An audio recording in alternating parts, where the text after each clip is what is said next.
while everyone around you is reacting. Imagine being the one person in the room who never does. No panic, no anger, no desperation, just clarity. A mind so still, it sees everything, and a will so disciplined, it reveals nothing. That kind of person doesn't just survive pressure, they own it. Here's the question nobody wants to ask themselves honestly. How many times has an emotion made a decision for you? You said something you can't take back. You walked away from something you needed. You held on to something that was destroying you, not because it made sense, but because it felt too heavy to let go. That's not weakness. That's what happens when nobody teaches you the most important skill you will ever develop in your life. Not intelligence, not talent, not discipline, emotional control. Most people go through their entire lives at the mercy of how they feel. Something happens and they react. A conversation goes wrong and they spiral. A goal slips out of reach and they collapse. They are passengers inside their own minds, taken wherever the emotion decides to go. And the cost is enormous. Relationships burned by words said in anger. Opportunities lost to anxiety that paralyzed them before they even began. Respect surrendered in moments of desperation. Years spent chasing peace they never found because they kept looking for it outside themselves instead of building it within. The chaos isn't out there. It never was. There's a reason certain people seem untouchable, not because nothing affects them, but because they have learned to observe what they feel before they obey it. They created a gap, a silence, between the emotion and the response, and in that gap, they chose. That is the entire game. Not suppression, not numbness, not pretending you feel nothing. Observation. The ability to look at what's rising inside you with the same calm distance that a scientist looks at a specimen under glass. Curious, patient, unmoved by it, even while feeling it. When you can do that, when you can feel anger and not become it, you stop being predictable. You stop being manipulable. You stop being at war with yourself. The first principle is this: your emotion is information, not instruction. When frustration rises, it's telling you something matters to you. When anxiety tightens in your chest, it's signaling that something feels uncertain. That information is useful. But the moment you act from the emotion, instead of learning from it, you hand over control to the least rational version of yourself. Next time something triggers you, pause. Just one breath. Ask, what is this feeling trying to tell me? Not, how do I get rid of it?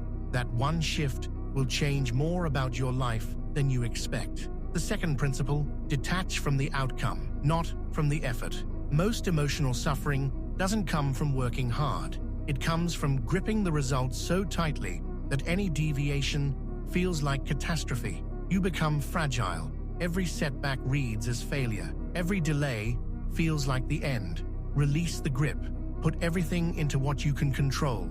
Your preparation, your consistency, your focus, and hold the outcome loosely, not carelessly, loosely. A steady hand, not a clenched fist. When the result no longer owns your peace, you play the long game better than anyone in the room. The third principle, silence is not emptiness. It is power. The person who speaks first from emotion usually regrets it. The person who listens longer, who waits, who responds from thought instead of feeling, that person shapes the conversation. That person is trusted. There is a version of you that doesn't need to explain itself in every moment.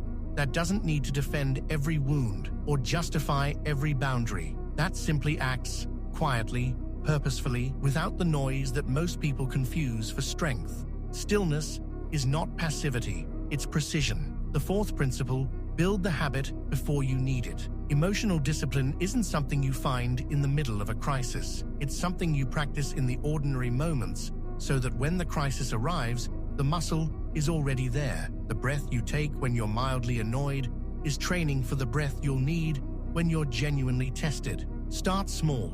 Deliberately choose calm when you don't have to. Let go of small grievances on purpose. Practice detachment when the stakes are low.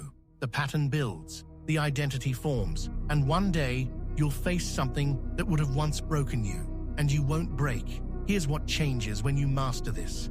You stop making decisions you regret. You stop giving people the power to ruin your day. You stop leaking energy into things that were never worth it. Your thinking gets sharper because it's no longer clouded by what you feel in the moment. People sense it. They can't name it, but they feel it. That quality in someone who cannot be rattled. It creates a different kind of respect. Not because you became cold, but because you became grounded. You become the calm in the room. You become the one people look to when things fall apart. Not because you have all the answers, but because you have something rarer. You have yourself. This is not about becoming emotionless. It is about becoming the master of your inner world, the way a skilled architect is the master of space, shaping it, using it, building something intentional from it. The most powerful version of you is not the loudest, not the most reactive, not the one that lets everyone know exactly how they feel in every moment. The most powerful version of you is composed, watchful, patient, deliberate, and it is not out of reach.